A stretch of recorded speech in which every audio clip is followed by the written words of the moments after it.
তো hello guys, good morning সবাইকে। আজকে যাচ্ছি মুকুটমণিপুর, আরামবাগ থেকে মুকুটমণিপুর। আর আজকে আমার সঙ্গে একজন স্পেশাল মানুষ আছে, তো সে হচ্ছে প্রদীপ মণ্ডল। অনেকেই চেনো বা অনেকেই চেনো না হয়তো। তো সে হচ্ছে হেঁটে লাদাখ গিয়েছিল, আরামবাগের গর্ব বলতে পারো। দেখতে পাচ্ছ পেছনে আছে। তো 75 দিনের মধ্যে সে লাদাখ গিয়েছিল। 3000 কিলোমিটার প্লাস রাস্তা আছে। তো আজকে আমরা যাচ্ছি মুকুটমণিপুর সাইকেলে।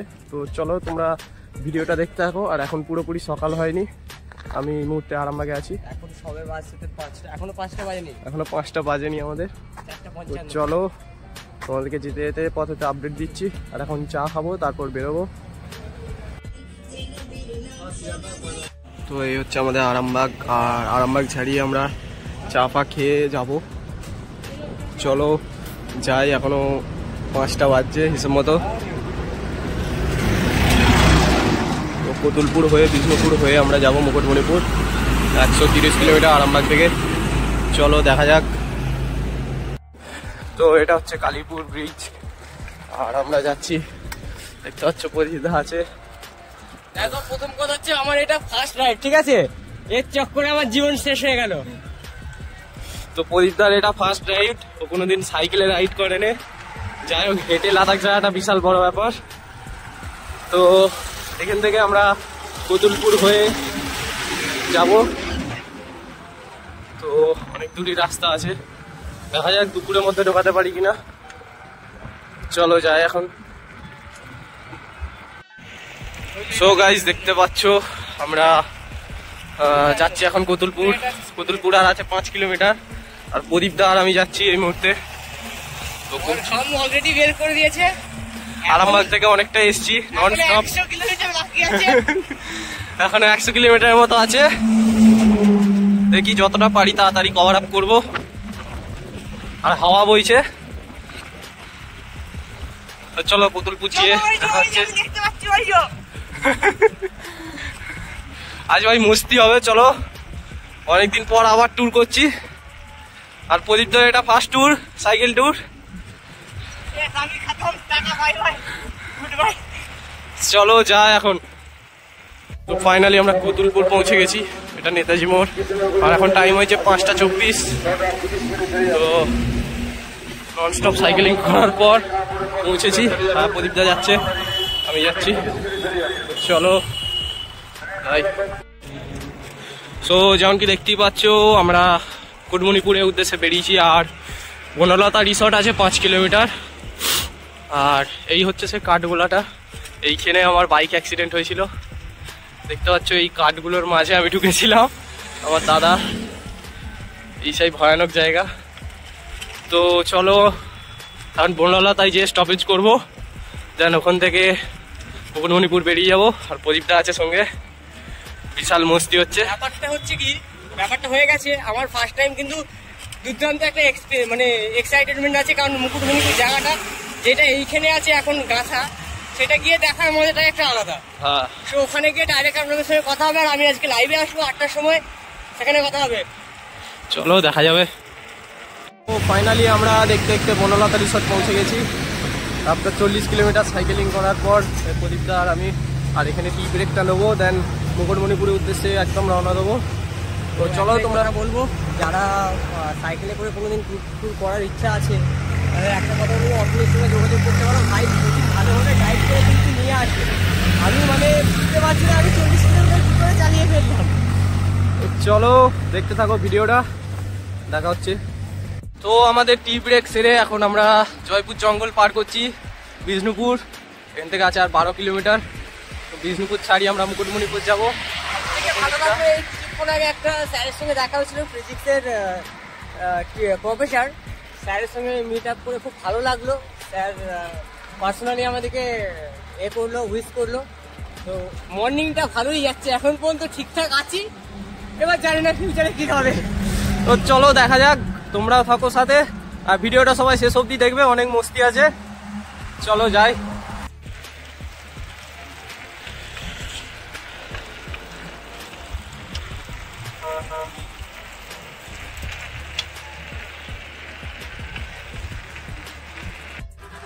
তো আমরা বিষ্ণুপুর ছাড়িয়ে এখন মুকুটমণিপুরের উদ্দেশ্যে যাচ্ছি।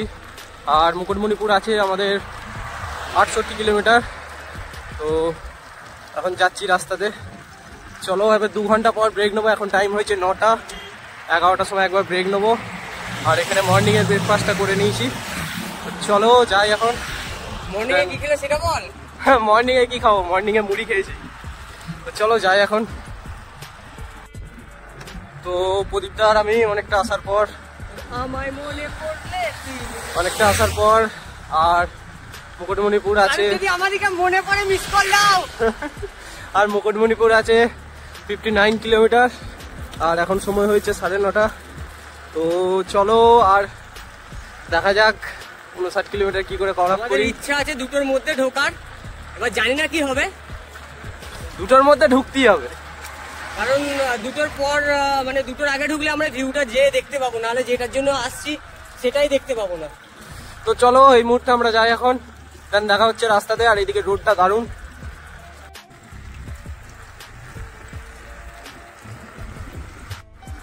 তো ফাইনালি অনেকটা আসার পর আমরা 20 কিলোমিটারের মতো কভার আপ করেছি।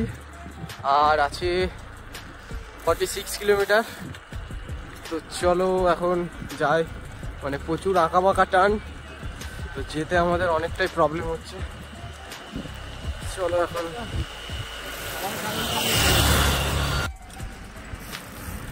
প্রবলেমটা হচ্ছে এটাই যে যেখানে আমাদের মোটামুটি 1 কিলোমিটার যেতে 5 মিনিট লাগছে, এত টান আছে, এত পরিমাণে টান যে ঘুরে ঘুরে মানে মাঝে মধ্যে টানটা পুরো একদম অজগর সাপের মতো আর কি, যে কারণে 8-10 মিনিট লেগে যাচ্ছে 1 কিলোমিটার কভার করতে। তো এই রোডটা দেখতে পাচ্ছ, পরিষ্কার রোড, একদম পুরো ক্লিয়ার, অসুবিধা কিছু নয়, কিন্তু টার্ন প্রচুর, এটাই সমস্যা। আর এই রাস্তাটা বেশ ভালোই। তো চলো এখন বাকি রাস্তাটা কভার আপ করি, দেন একটু পর খাওয়া দাওয়া করবো। চলো রাস্তায় দেখা হচ্ছে। তো গাইস, এই ঢালটা উঠতেই আমাদের অবস্থা খারাপ হয়ে যাবে, বহুত উঁচু ঢাল আছে, হেঁটে হেঁটে উঠতে হবে, তাই বাকি আছে। ও কি অবস্থা! তুই যেমন আমার সঙ্গে হেঁটে পারবি না, আমি ঠিক সেরকম তোর সঙ্গে সাইকেলে পারবো। অবস্থা।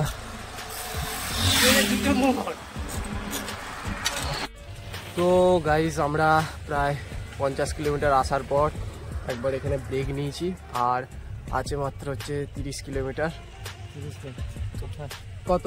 31 কিলোমিটার আছে, আর 31 কিলোমিটার আছে। তো একটু রেস্ট নিয়ে আবার বেরিয়ে যাবো। তাই ওখানে যেই আপনারা যারা আজকালের মধ্যে বা যারা আরামবাগ ভিজিট করছেন, তাদেরকে বলবো যে আমাদের আওকাবি হাভেলি বলে একটা রেস্টুরেন্ট আছে, তো ওখানে ভিজিট করবেন। আশা করি আপনাদের খাবার ভালো লাগবে। তো আর 31 কিলোমিটারের মতো আছে। আমরা এখানে মিনিট 10 ব্রেক নিয়ে তারপর আবার আমাদের ডেস্টিনেশন মুকুটমণিপুর আবার রওনা হব। তো চলো এরপর একটু রেস্ট নিয়ে বেরিয়ে যাবো, দেন তোমাদেরকে দেখাচ্ছি আমি রোডটা। মেন কথা আমরা প্রায় দেখতে দেখতে পৌঁছে গেছি মুকুটমণিপুর ড্যাম। আর আছে 15 কিলোমিটার, তাহলেই পৌঁছে যাবো। দেখতে পাচ্ছ প্রদীপদা পেছনে সাইকেল চালাচ্ছে, খাওয়া দাওয়ার পর ক্লান্ত হয়ে গেছে। আর এখন টাইম হয়েছে 1:20। আশা করছি 2:30 পৌঁছে যাবো। তো চলো তোমরা ভিডিওটা দেখতে থাকো, দেন দেখা হচ্ছে তোমাদের সঙ্গে আমার ড্যামে পৌঁছে।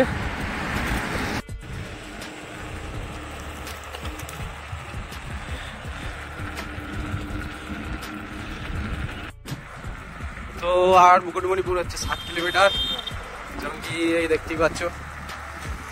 আর এইদিকে মুকুটমণিপুর পাওয়ার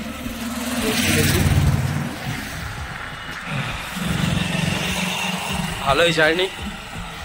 তো চলো ড্যামে পৌঁছে দেখা হচ্ছে।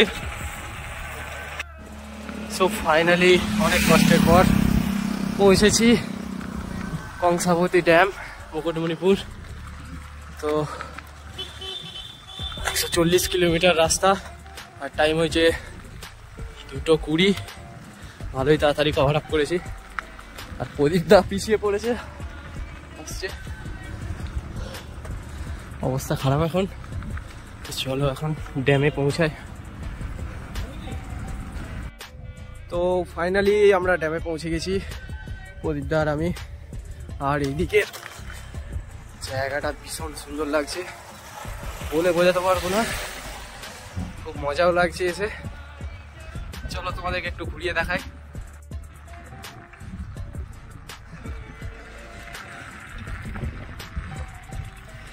এই সেই মুকুটমণিপুর ড্যাম। ভাই রে ভাই, লাদাখ লাইট।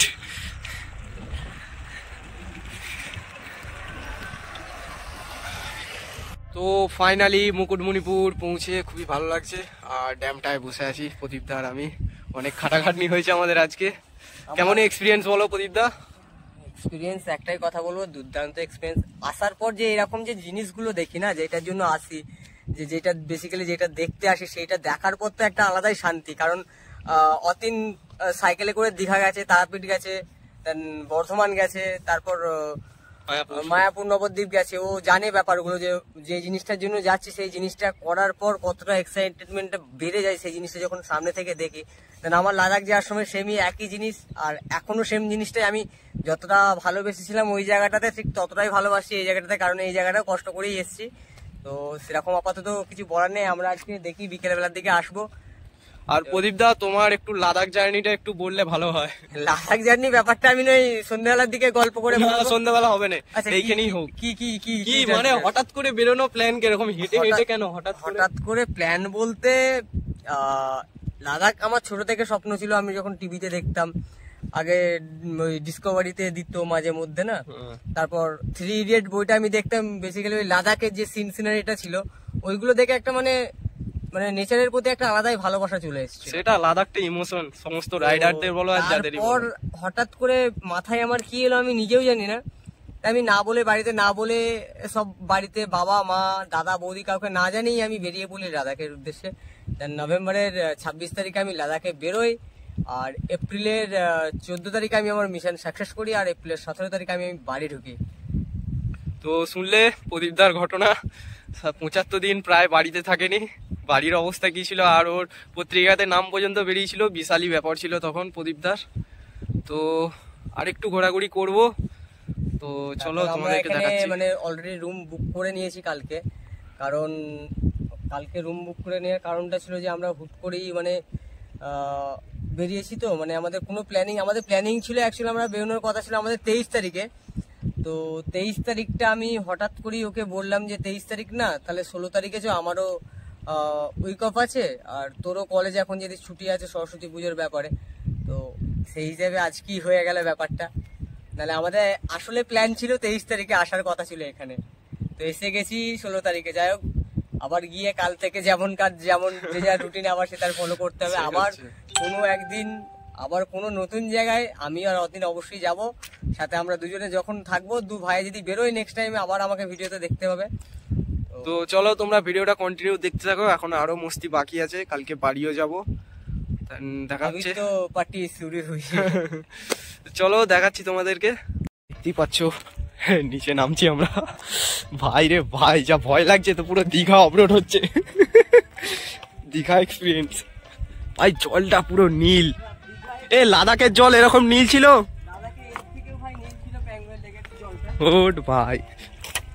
আর একটা কথা যেটা আমি বলছিলাম, দীঘার চক্করে যদি আজকে আমরা পড়তাম, যদি শর্টকাটের চক্করে পড়তাম, তাহলে অতীনের দীঘা কেস হয়ে যেত।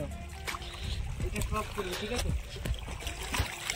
ভাই সাপ। ফাইনালি এখানে আমরা বোটিং করব, কথা বললাম। তো পাড়ের 100 করে পড়ছে, 200 টাকা। প্রদীপদা আর আমি যাচ্ছি, বোটিং করব। দেন চলো তোমাদেরকে দেখাচ্ছি। এমনকি দেখতে পাচ্ছ বোটে চেপে পড়েছি, বাপরে দুলছে, সেই এক্সপিরিয়েন্স। জ্যাকেট পরার দরকার নেই, আমি জ্যাকেট পরবো। আমার মরার ভাই প্রচুর ভয়। কি হবে, একটাই তো জীবন।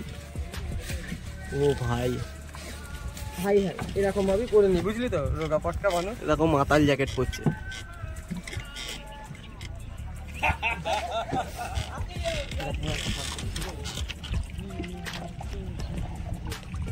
জ্যাকেটটা খুলিয়ে দিই, বুঝলি তো ভাই মারাত্মক এক্সপিরিয়েন্স লাগছে। জ্যাকেট খুলে দিলাম আমি আগে, সবগুলো নি।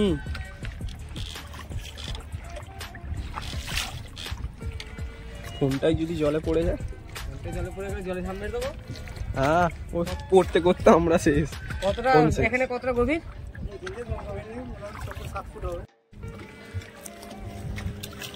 এই সেফটি জ্যাকেটটা মানে পড়ে গেলে মানে এখন ঝাঁপ মেরে দেখবো।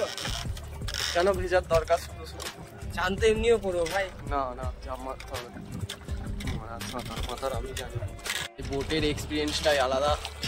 যাই হোক, পয়সা খরচ হচ্ছে, গায়ে লাগছে না এই করতে।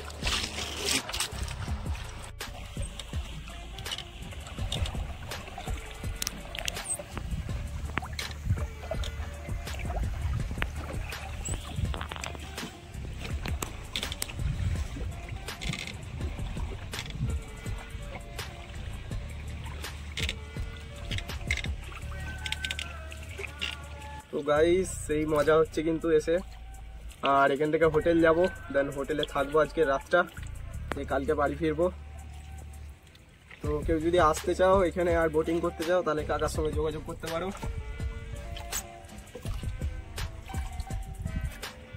তো এবার বোট থেকে নামার সময় হয়ে গেছে, দেন এরপর নামবো, নেমে হোটেলকে যাব।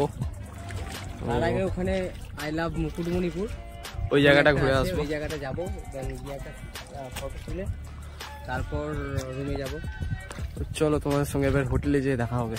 আমার ফোনে চার্জ নেই, ফোনে চার্জ দিতে হবে। তো আমরা এখন হোটেল যাচ্ছি। রাস্তাটা পুরো একদম নামলা রাস্তা, প্যাডেল করার কোনো দরকারই নেই, অটোমেটিকলি নেমে যাচ্ছি। সেই লাগছে পুরো।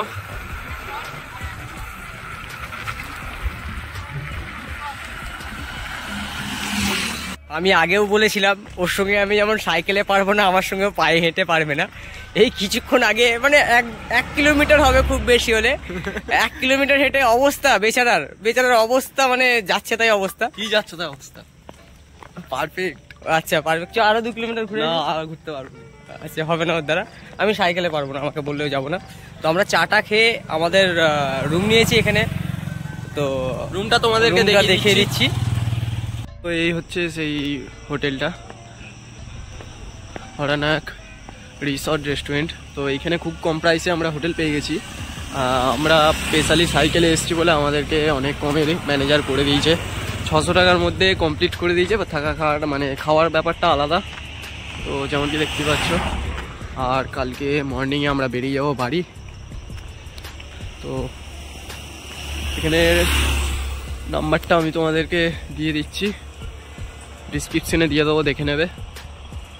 তো গাইস, গুড মর্নিং। এটা হচ্ছে দ্বিতীয় দিন। তো আজকে যাচ্ছি বাড়ি, এই হোটেল থেকে বেরালাম আর এখন বাড়ির উদ্দেশ্যে রওনা দিয়েছি।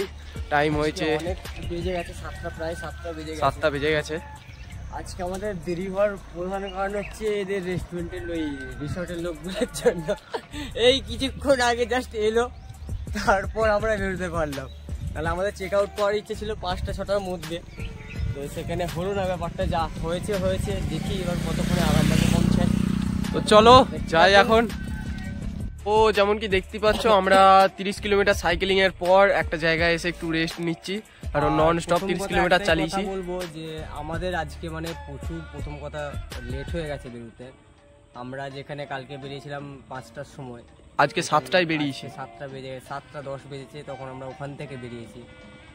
2 ঘন্টা আমরা কালকের থেকে তুলনামূলক 2 ঘন্টা পিছিয়ে আছি। তো আজকে আমাদের যেতে 2 ঘন্টা লেটও হবে, কারণ আমাদের মোটামুটি বাড়ি ফিরতে করতে 5টা-6টা বেজে যেতে পারে। আরামবাগে ঢুকতে আমাদের 4টের মধ্যে আরামবাগে ঢুকে যাব। ওখান থেকেও আমাদের যে যার বাড়ি যেতে 1 ঘন্টা করে সময় লাগবে। বাড়ি যেতে 1 ঘন্টার কাছাকাছি সময় লাগবে, আমার বাড়িও 1 ঘন্টার কাছাকাছি সময় লাগবে। তো যাই হোক, আর এখান থেকে বিষ্ণুপুর আছে 40 কিলোমিটার। ফার্স্টে বিষ্ণুপুর যাব, ওখানে যেয়ে খাওয়া দাওয়া কমপ্লিট করবো, দেন তারপর ওখান থেকে আমরা আরামবাগের উদ্দেশ্যে বেরিয়ে পড়বো। সো গাইজ, প্রায় আমরা 62 কিলোমিটার জার্নির পর বিষ্ণুপুর ঢুকছি। আর বিষ্ণুপুর ব্রিজ 1 কিলোমিটার আছে, দেন বিষ্ণুপুর হয়ে আমরা বনলতা যাব, ওখান থেকে আরামবাগ। চলো খাওয়া দাওয়া করি আগে হোটেলে, দেন দেখা হচ্ছে। তো ফাইনালি আমরা বিষ্ণুপুর থেকে লাঞ্চ সেরে বনলতায় এসছি, প্রায় 20 কিলোমিটার চালিয়ে। তো এরপর এখান থেকে যাব আরামবাগ, তাহলে আমাদের ডেস্টিনেশন পৌঁছে যাবো আমরা বাড়ি ফেরার পথে। মিশনটা সাকসেসফুল হয়ে যাবে। চলো তোমরা আর শেষটুকু দেখতে থাকো। তো গাইজ ফাইনালি দেখতে দেখতে আমরা এসে গেছি কালীপুর, অনেক কষ্টের পর, ঠিক আছে।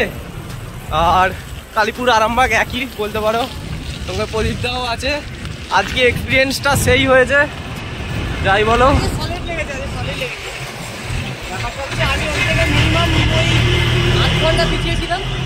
আধ ঘন্টা হোক আর যাই হোক, মানে আমাদের ক্যালকুলেশন হিসেবে আমরা যেই সময় গেছি সেই সময় ব্যাকেও করেছি, মানে এক্সাক্ট টাইম সেটাই লেগেছে। যেটা আমাদের টাইম লেগেছিল, আমরা আরো 2 ঘন্টা আগে পৌঁছতাম, যদি 2 ঘন্টা আগে বেরোতে পারতাম। তো যাই হোক এরপর বাড়ি চলে যাব এখান থেকে, আর কালো হয়ে গেছি পুরো। তো ভিডিওটা এখানেই শেষ করলাম। যদি ভালো লাগে অবশ্যই like, share and comment, subscribe করে দিও।